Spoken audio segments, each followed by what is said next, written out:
Hello and welcome to season 2 of Own Your Divine Light show. I'm Janet Miller and I am welcoming an amazing scientist, healer, and visionary, Susan Mason Apps. Susan is the founder of the Magical Life Institute. Susan's unique expertise synthesizes her diverse background in science, energy, and spirituality. Having worked as a forensic biologist for 10 years, think CSI, you fans, she found herself burned out with numerous health issues and feeling without direction or purpose for her life. Susan knows firsthand what it takes to face the layers of confusion, denial, and fear in order to free her true self. With her nurturing heart, creative and analytical mind, and desire to serve, Susan creates the safe space for awakening souls to recover their true nature. In her book, her brand new book, Awakenings, Stories of Growth, Healing, and Magical Transformation, Susan takes you inside her multidimensional world and shares how she came to terms with her life and reevaluate herself for herself. What is truth? What is fiction? And what is possible? You can connect with Susan on Facebook at Life Institute. Oops, I don't know if I have that correct. I'd have to ask you, Susan, on that one. I don't have it written right. Oh, wait, I've got it. Yes, Susan by email at susan@magicallifeinstitute.com, on Facebook at www.facebook.com/magicallifeinstitute, or Instagram, the Magical Life Institute. Hello and welcome, Susan. And it's Thank you. Hello. Here. And I have to show everybody your new book. Here it is. It is absolutely gorgeous. And look, she has the Phoenix on it. And today is a huge day with the Phoenix rising, the 10-10 energy. And this is another big opening for all of us. And Susan is right. You can see how aligned she is. This is an incredible, another moment of alignment for you, Susan, which is so exciting. So exciting. So exciting to be here, Janet. Thank you. Thank you so much. And you know, I love that you're a real CSI forensic scientist. That was quite an endeavor you jumped into when you did that field. Actually, I left forensic science about 4 months before the first episode of CSI ever aired. Isn't that interesting? So you were way ahead of the curve. Look at that. How cool is that? Yes. That is so great. So how did you get into that? Can you tell us a little how that started, and then, you know, how you kept going? Yeah. Well, I got into forensic science. It was actually quite humorous. My partner at the time came home from work and had seen an ad in the paper. And he said, I think you might be interested in this. And I saw it. And you know those moments in life where everything comes together? Mm-hmm. And I saw the ad and I went, that's my job. That's my job. Mm-hmm. And I mean, I had been, as a kid, a big Quincy fan. Mm-hmm. And anyway, I applied for the job and it was mine. You know, the stars aligned. Wow. And when I started in that field, I thought I would stay there forever. Mm. I really did. I loved the work. Mm-hmm. And what happened to me during the course of nearly 10 years was I learned how I didn't know about energy back then, not in the way that I do now. And my body was shutting down, and I was in chronic pain, and I developed through the course of the years many different ailments, and it was a tough go. But in an environment like that, you definitely learn that you have to shut down your feelings. You can't walk into a crime scene or work on items from a crime scene and have your heart open in that way. Yeah. And my deep gratitude to all first responders out there and people who, you know, work with victims and all of that, because it is such a challenging environment and energy to be in. And over the years, it was funny. I got into different things, and I had a crystal necklace and I used to wear it to work every day. But I didn't know about energy. So I didn't know you had to clear the crystal. Sure, sure. And I didn't know you could program them. And I had nothing. And I wore that thing every day while working with items from homicides and attempt murders and sexual assaults. And, you know, I look back on that and I think how naive I was, but I learned firsthand, you know, how powerful energy is. So. Wow. Yeah, that's a huge learning curve. And, you know, that's interesting that you brought that up because I was a nurse and I went into, you know, like a walk-in center working for a while. My kids were babies, so I wanted to have like mostly time at home. And I remember being put into the surgical parts and I did not have a good time with that. And I didn't realize because I'm also a healer and I'm like, wow, now that you said that, it connected me to why I was so really having a hard time. I could not really enjoy that at all. I really didn't like seeing the blood, the cutting. I could never be in surgery, I can tell you that. See, it's funny because back when I was new in it and very enthusiastic, my father would say, like, how can you do that? Because you can't watch a nature show with the Kalahari Bushman hunting a giraffe. And, you know, he was quite right. I mean, it seems like a big paradox, but the thing for me, and I think this really speaks to the topic of bringing our divine light to the planet, is it wasn't long before I applied for that job that I went through a period in my life where I just couldn't listen to the radio because the news was always talking about another woman being raped and another woman being murdered by her partner. And, you know, the whole idea of how we become victims, you know, or people become victims to people who at one time have said, I love you. You know, I was so enraged at our world.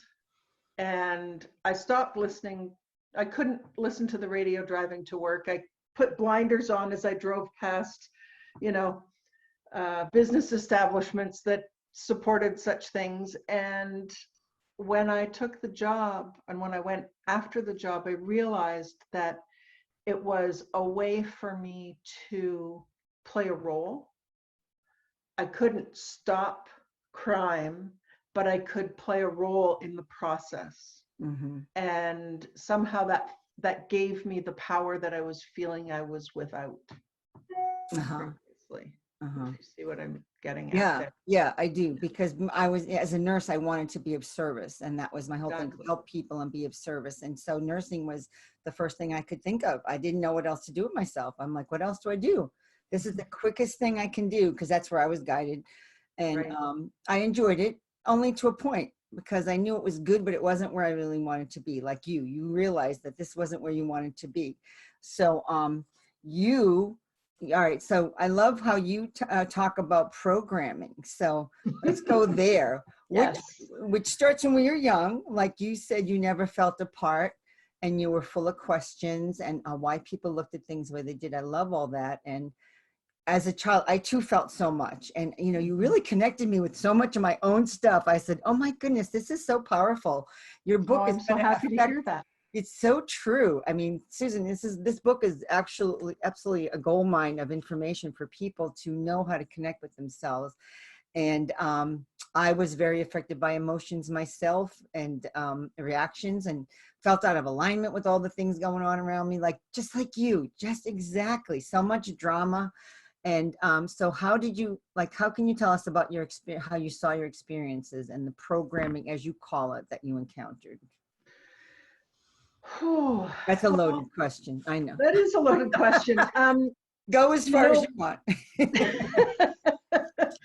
You know, I don't know how old I was the first time I realized, but there was a point in my life where I had this knowledge in my mind.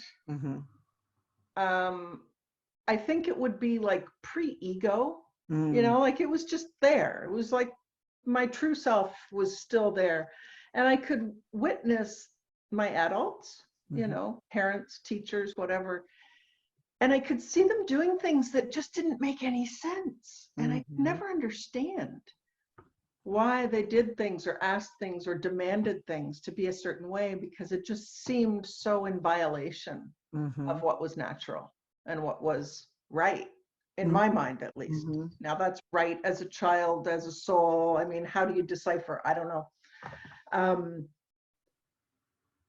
And I remember understanding at some point when I was very young that they saw things the way they saw them because of how they had been raised.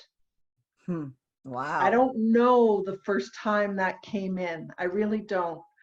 But as a teenager, I could never outwardly rebel Mm-hmm. because it's like, well, from their point of view, it's a scary world. Mm-hmm. Mm-hmm. And that's not my experience. So I'll just do what I need to do, and you're okay, Mom. It's all good. You know, and so I think I've been aware of the programming for a really long time, even though I wouldn't have called it that. Mm-hmm. Even friends when I was a teenager talking about relationships or family things going on, I was always the one who would say, well, but don't forget, he gets angry when you talk about this because of that. So I was codependent, you know, a scholar of codependency at a very young age. Guilty as well. Yes. Know it well. Yeah. And, you know, now I can see, looking back on it, that it's, you know, we don't need to go into the codependent role necessarily. I mean, clearly we did because we've done it, but we don't need to stay in that space. We can bring now the wisdom and the light and the, you know, the higher levels of understanding into those sorts of things. But to look back and see now on my own journey, just by asking the question, what was I believing at that time in my life? Mm-hmm. The number of times that I've had these awarenesses, and every single one of them I think of as an awakening, Mm-hmm. they arise, and it's like, oh, whoa, how cool is that? And I have this whole new level of compassion for myself, you know, and for humanity, because everybody's doing this, I think, to some degree, right? But it starts here. Mm-hmm. You know, I have to be able to look at my own things, and when those awarenesses arise, like if I believe that I deserve to be punished, then, you know, and that was you know, not that long ago, that was a belief that an unconscious program I was running, was that I deserved to be punished for various reasons. And that I determined at some point in my life that if I punish myself, it doesn't hurt as much. And when that awareness landed in me, my whole life changed. The tears came, the emotion came. I've done so much of this work that, you know, I can really just sit with myself and honor her, the part of me that has held that belief, and nurture her and love her. And, you know, so I really invite those things to come up, because I want to know the program, because I want to move beyond the program and the story that results from it. Yeah, that's powerful. I mean, you know, I was very connected to your inner child part. I was like, oh my gosh, look at what she did. Look at how she did that. That is so amazing. So I'm not going to, you know, you can tell as much as you want. I'm not going to spill anything from the book, because the book is so powerful.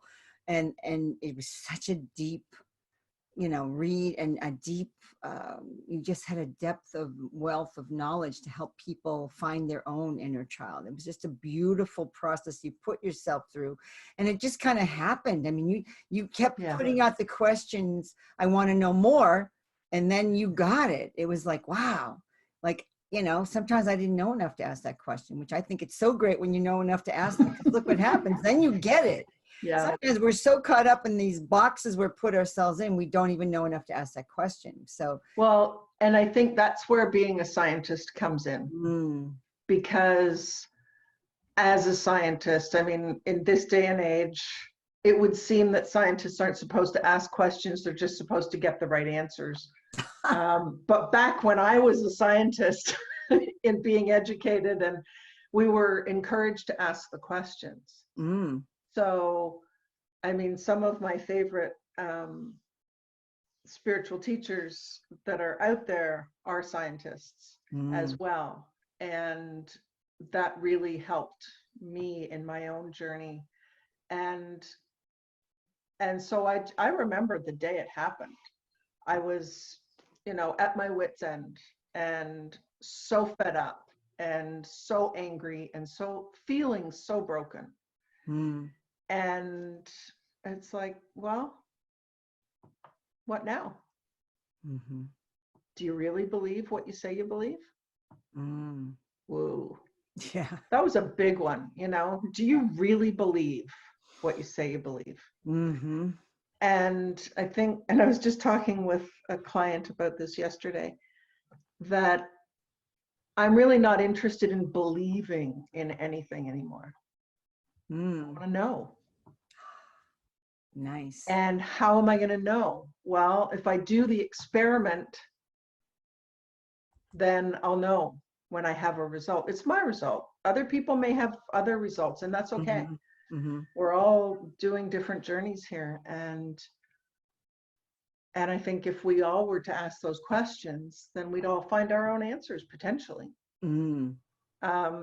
The question I would also ask is, if I'm not asking questions, do I really want the answer? That's perfect. Oh my gosh. That is it, isn't it? Yeah, that could be true too. That's definitely true too. So when I started asking questions, then I started having experiences. And when you've had an experience, it's not a matter anymore of, is this real? Is this true? Do I believe that? It's like, well, I had this experience and I don't really know what to make of it, but I experienced it. Yeah, an experience is so much more powerful than just thinking about something. When you have felt it through your cells, I mean, that's totally another whole level of understanding that you get. Yes. And I mean, there are many points, and I share these in the book. There are many points in the book where I step back and question my sanity. Yeah. Many points. And, yeah, you know, I've kind of come to a place of surrendering that. Well, yeah, because we're brought into this world thinking that what we're thinking and what we're told we're supposed to know and be, you know, what we can do is not exactly what we're finding out is possible. There's so much more possible. Yeah. And from an early age, I seemed to always think that there was more. And, you know, I mean, when you look back over your life, I think the most powerful thing for me when I look back is really, I cannot deny that there's been a thread, you know, that there has been something always, all the way through it, pulling me forward, taking me in directions that seemed crazy at the time. And every time just facing whatever the fear was, and walking forward and moving forward and doing it anyway. Oh, I know. And you asked that big question. You talked about fear. Oh, I have it in here and now I can't find it's in my questions, but I think of what if fear is the only thing that stops us from owning our light? And I put that in here, but I can't see it right now. But I wanted to ask you, oh yeah, here it is. Tell us about the fear. Because I talking about your story of expansion, which I think was so, what you've told us right now, it's all about expansion, constant expansion. And we can go into that more, but you talk about the fear, your state of fear. If that's the only thing that stops us from owning our light, who we truly are, our authentic self, how did you get that insight? Tell me that more about that. That is so exciting. Well, I mean, we've all heard, you know, the passage that Marianne Williamson wrote, you know, what if it's not really our dark, but our light that we I think for myself, I think we're conditioned to fear the dark and aspire for the light. Mm. And I don't think it works that way. I think it's surrendering the fear to our darkness allows us to, that we can't fully own our light until we've owned our dark. And there's a lot of programming between us and our darkness. And this is just based on my own journey and how I've witnessed it and worked with it myself.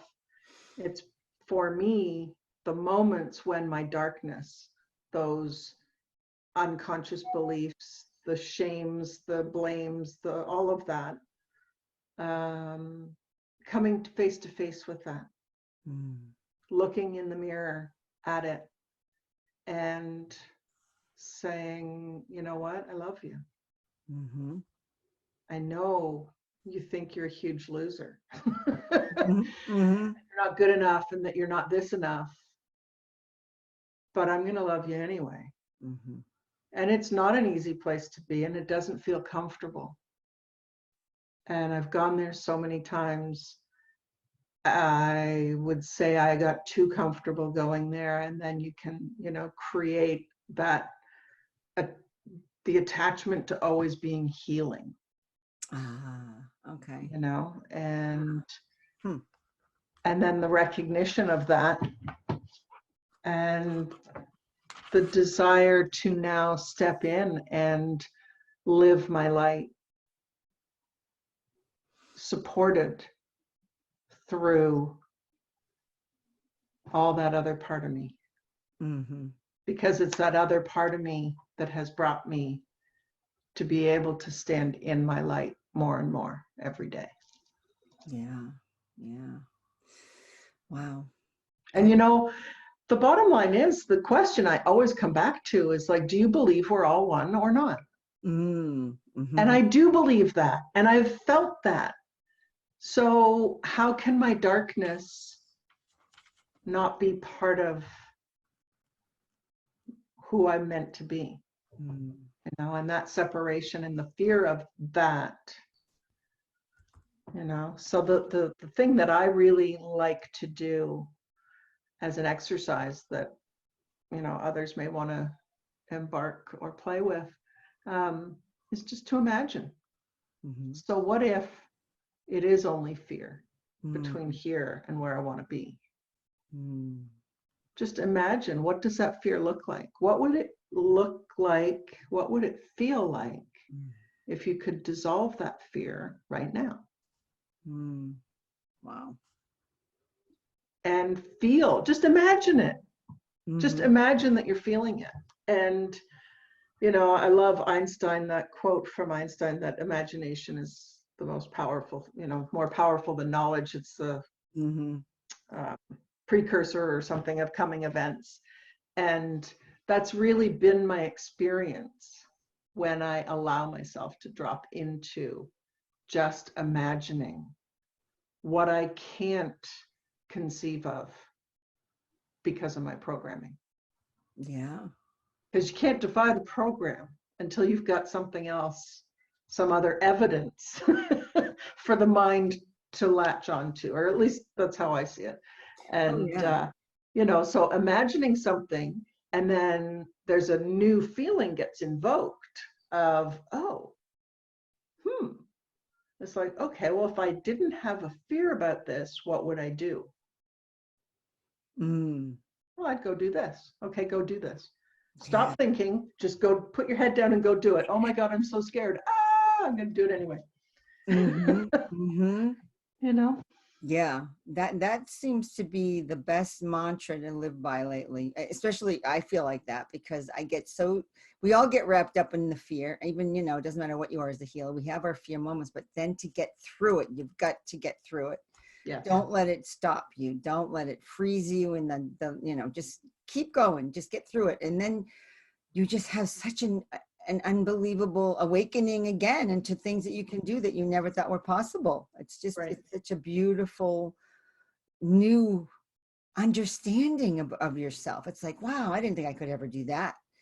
And now you're doing it. And it's like, okay, if I can do that, then what's next? Right. Exactly. And you go into the what's next. What can I have next? Let's do something next. All right, show me more. The other part is you can show me more. You know, the movie with what's his name? Tom Cruise. Show me the money. Yeah. You know, show me more. Show me more. Show me money. Whatever you got to, you know, keep asking. You got to ask for it. You don't ask, you don't get. That's the world. And this is the free will world. And if you don't ask, the universe doesn't know what you want. Right. And I mean, The Matrix is one of my favorite films. Oh, yeah. I'm sure that doesn't surprise you. No. I love it. And too. Yeah. when I have those moments where I begin to doubt again, something, that's one of my definite go-tos, one or other of them. But it always comes back to the line from Morpheus for me of there's a difference between knowing the path and walking the path. Oh, so true. And I've known the path as many of us have, you know, in some way or shape or form, and then inviting myself to actually walk it. You know, that's been where the big challenge has been. Wow, that's fantastic.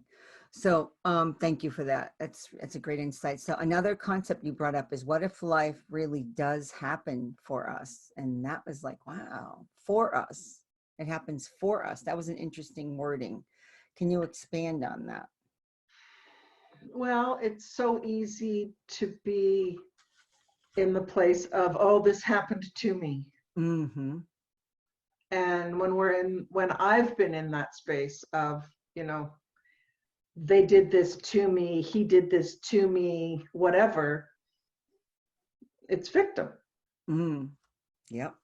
I mean, we can call it anything we want, but what it comes down to is I'm not feeling okay. I'm feeling powerless, and I'm feeling unable to change the situation.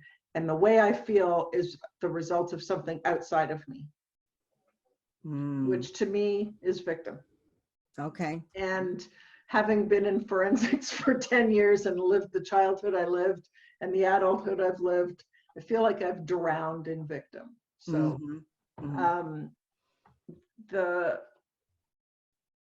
the idea that everything, or that life actually happens for us, is a little bit of a challenge to really step into, because, you know, how can that really tragic thing have happened for us? But it really depends on where you're viewing things from.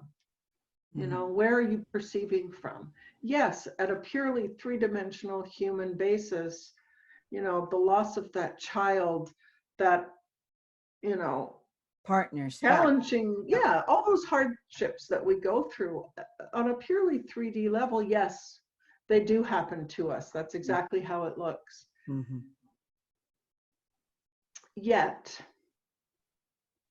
if we're really souls, or divine light, or spirit, or whatever the term is you want to use, if we are really eternal beings who are coming into these physical forms to experience physicality, and that divine self has an agenda of what it wants to experience, then everything that we experience is for that purpose. Yeah. And I think, feel, where my default is think.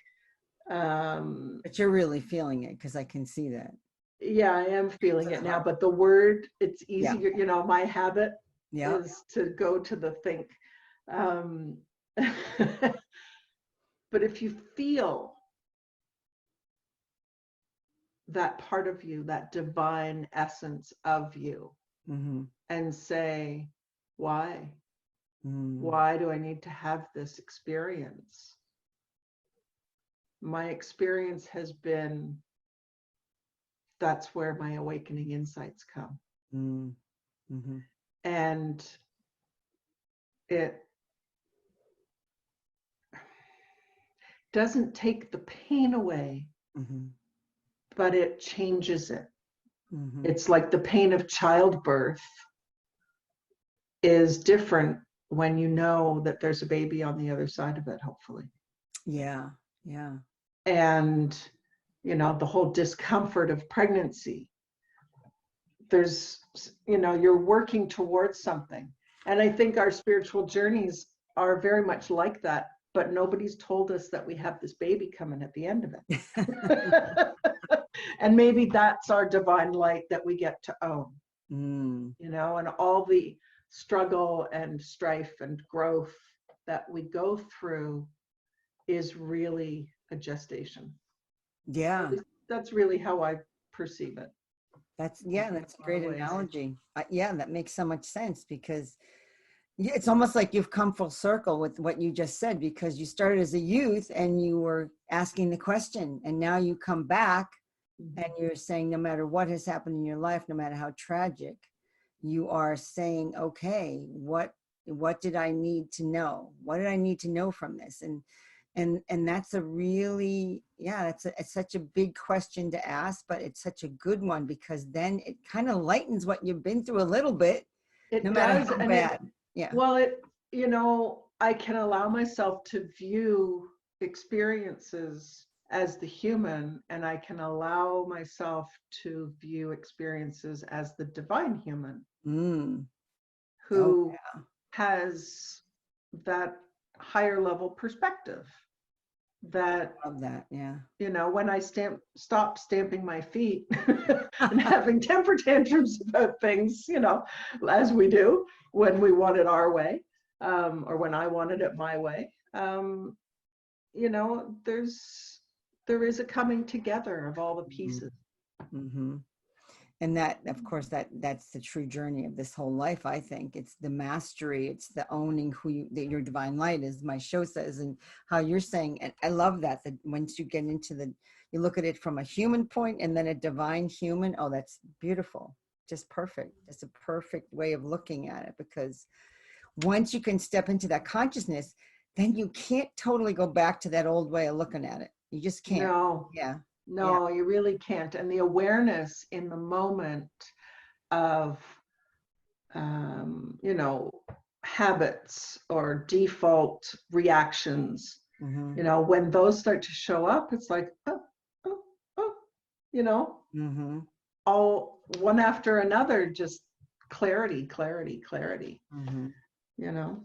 Yeah. And it helps you. Yeah, go ahead. Yeah. No, it makes it so much easier to allow the self to have the human experience and know I'm just having this human experience, and that's okay, because I am human. I came here to be human.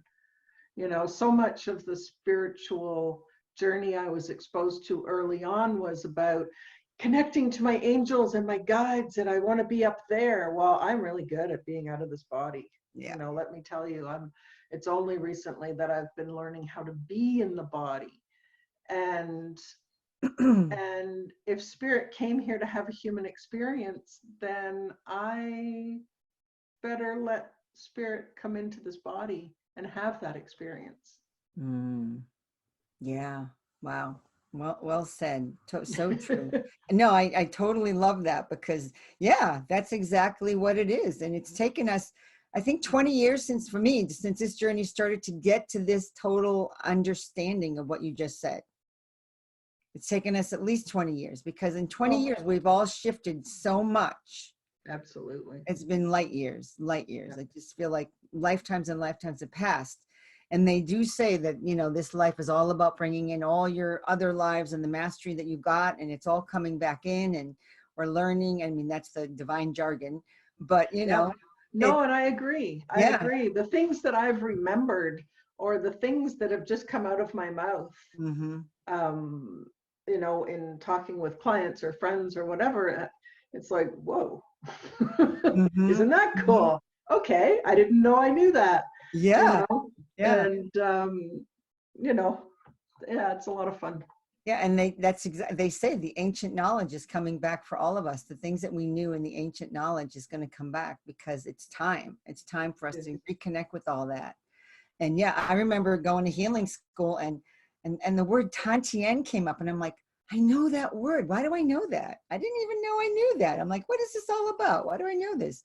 But it was obviously from something I knew before. And it's like, you know, just little things like that would pop up and I'd be like, how interesting. I feel like I've already known this. How do I know that? You know? That's great. Yeah, it's fun to see that happening when you step back, like you say, and look and go, why do I know that? And how did that happen?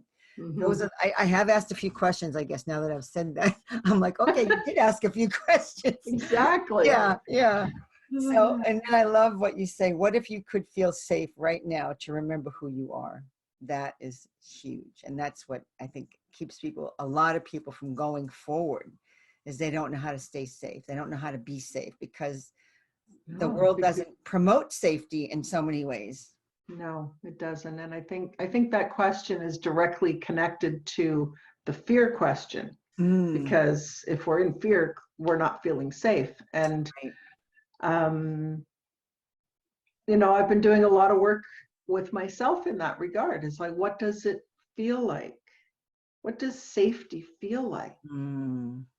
And what if safety, like everything else, is an inside job? What if it's independent of the world around me? And that's clearly not how I was raised. It's clearly not the world that I lived in growing up, or any of us for that matter. You know, I was in high school during the height of the Cold War, you know, and it's funny, my daughter and I were having a conversation about this a few weeks back, and I hadn't really processed what that was like. Every morning looking at the paper, seeing the news, you know, and you know, it was the tail end, I guess. You know, Vietnam had just sort of wrapped up not many years before that, and it was, we've been marinated in fear. Yeah, absolutely.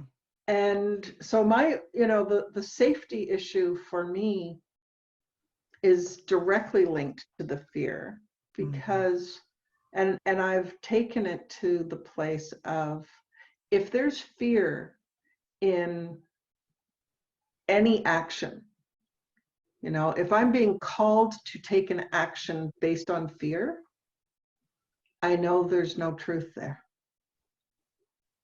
I know there's more to the truth. Okay. Wow. That was powerful. I'm like, that's marinating in me at the moment. Yeah. And I bring that to all my unconscious beliefs as they start to surface. Is there fear in that? Right. What's the fear? What's the fear in that commercial? What's the fear in the news story? What's the fear that my doctor's talking about? Well, what if I can just breathe into that and ask my bigger self to step forward? Yeah. Wow. And create safety. See, here we are again. We're responsible for creating our own reality, aren't we? Well, exactly. And you know, there's a difference between knowing we create our own reality and saying, I want to create my own reality. Yeah. And that, I think, that's a really important point for everyone right now. There's so much out there in the world that is threatening and challenging and not okay. Yeah. From that human perspective, or from any perspective, I suppose. And you know, really all the questions are intertwined, because if everything out there that we feel is so wrong, that we want to be changed, if we could step past the fear and into safety there's a new level of personal power waiting. Wow. Yeah. And all the things that are designed or seemingly designed to disempower and disconnect us. Mm-hmm. I think if we could allow ourselves to feel safe in the presence of all of those things, then our light would show the way. Yeah. Oh my goodness. That's whew. That we gotta post that up. That's gonna be like the new commandments or something. We need to create a whole new 10 commandments, you know, although they're pretty good, but we need to put it in modern terms because, you know, to make it palatable for people to get it, because that's incredible. That was really like just, you know, what people need to hear, I think. I mean, to step out of fear and to it's finally hit me what you meant, that, you know, when you see something through fear, that's not a truth. And I love well, that. it doesn't have to be. And I think the true truth, like our true nature truth, is on the other side of the fear. Yeah. Oh yeah. And I share in the book several stories of, you know, my first experience of meeting fear and how it was controlling my behavior. And then, you know, when the line got drawn in the sand of, it's my moment to stop letting fear run my life. It was a powerful, powerful experience. And it stays with me all the time.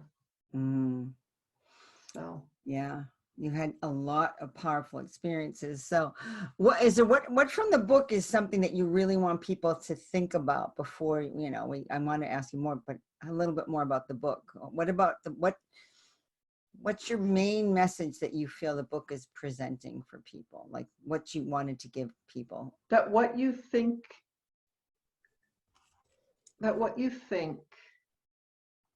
and what is true are not always the same thing.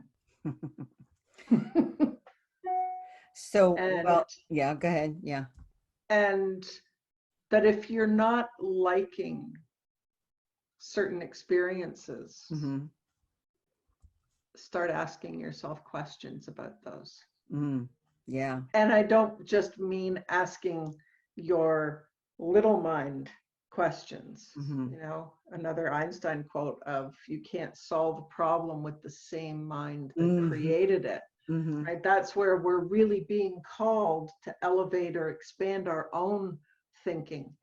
And I think that's why books like this are so valuable, because they give you a different perspective. Yep. And it's not that it's right, it's a different perspective. And if you ask a different question, the answers and the potential is different. So yeah, that's so true. That's good. That's really great info. So my other question, so that's a message from your book, and what do you have for the audience? Like, what do you think is coming forward for the rest of 2019 and also into 2020? I know that's a biggie, but, you know, take a sec and think about it, because well, I mean, these are things I talk about all the time. Right. So I don't think it's going to take you much time. I think you're going to get it, and you're going to do it really quickly. Well, I think what it feels like to me is we're being pushed past our comfort zone. We're being encouraged to take the leap off the ledge of safety and to really trust ourselves and trust that inner knowing that we have, you know, and that's another takeaway from the book, right? Is to trust what you know. Yeah. And I think we're really being called to surrender the idea that we're weird, that we're strange, that we're not okay, that we're somehow broken. And I think those themes are going to be a thing of the past very soon, I think. I love that. I love watching the younger generations. You know, I have 3 kids, 21, 24, and 26, Mm-hmm. and they're all very different, and they live very different lives. And I love watching how they're just embracing who they are. Mm. You know, dysfunction, desires, whatever, like what drives you. Mm-hmm. And the younger generation, at least as I've experienced them, are oftentimes far more willing to just say, well, this is who I am, like, deal. You know, Oh, peace yeah. out. You don't like it? Yep. Okay, carry on. Where I don't know that my generation necessarily, or at least I certainly didn't operate in that way. And I think that's the edge that a lot of people are coming to this year. And even the younger kids who are often so challenged with anxiety. Mm. And I mean, a lot of people are dealing with anxiety and depression and Oh, yeah. all of that. I think the more we step into this is who I am and I'm okay, Mm-hmm. I think we'll start to see a shift Mm. in that dynamic. I'm not going to say it's going to be wiped out overnight, but anxiety is, you know, technically it's the fear of the future. Okay. Yeah. And what's the future that people are looking at right now? It's not really looking very safe. Mm. And I think as more and more people do step forward and own their light, we are going to create a very new place in this world. Mm-hmm. And I think into 2020, more and more people are going to start to see that. Mm-hmm. You know, there's lots of talk about like 2020 vision and, you know, all of those things happening. And certainly the planetary alignments that are coming up, just so powerful. Yeah. You know, that these things, you know, some of these alignments haven't happened for 500 or 1,000 years. I'm not an astrologer, so don't quote me on that. No, I understand. Yeah, I love it too, but I'm not an astrologer. Yeah, to me, I'm feeling very excited, and I'm not fearing the future at all, because that feels like the status quo is telling me I should be afraid, be very afraid. Yeah. And as soon as I hear that, I think, wow, there is something huge on the other side of that door. So my take home for the, you know, the times that we're in and the times we're coming to, it feels to me like, don't get fooled. You know, the whole as above, so below, as within, so without. Look at things a little bit more symbolically. That the devastation and the destruction and the falling down of systems needs to happen in order for us to be able to create this new awesome world. We have to let the old fall down. Absolutely. So maybe it's not as scary as it looks. Yep. It's a little bit like Halloween, going out and going to the haunted house. Yeah, and that goes back to what you said about fear. When you feel the fear, it may not be the truth, and here you are. You're saying the status quo. I love that, is to be afraid. So yeah, that's powerful. Yeah, that feels like. I mean, I think there's so much happening. But that's a powerful one. That's yours, and that's important, you know, because that's what you're seeing in your expansion and your view, and that's a big one. That people need to hear that. So thank you again for that. So I know you have a generous gift that you'd like to give to the audience. Would you like to tell us about it? Yeah, I think it's called 7 Magical Life Principles to Awaken Your Light. Yes, it is. 7 Magical Principles to Free Your Light. Yeah, and these are questions, some of them. I mean, I think they are really framed as questions, and they're principles for, okay, if this is true, then what becomes possible? So it's really a little bit of a guide map to how do I allow myself into an expanded awakening space that allows me to feel safer and engage in life in a new way that allows you to let your light shine and step through that fear of being seen. Because that's certainly been one of my biggest issues, is the fear of being seen for who I am, you know, and surrendering these stories and releasing them out into the world. I pretty much said, here I am, you know, here I am. And if it serves one person, then I'm honored.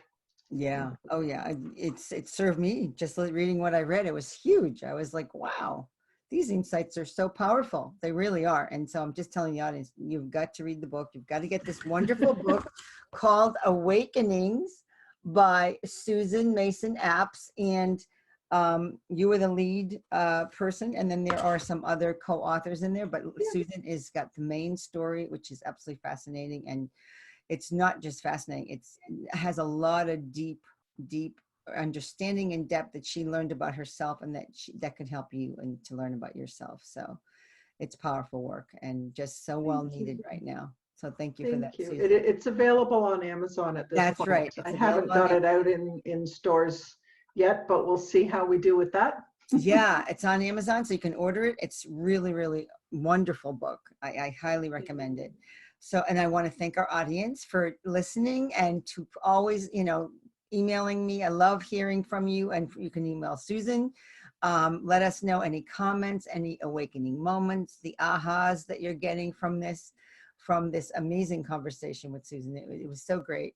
I do love to answer you personally, and I did in the first season. So I'm going to do my best to answer you all as well as I can personally this time too. And Susan, you are a lighthouse of hope and empowerment. And with all that you brought through with this book, you really are.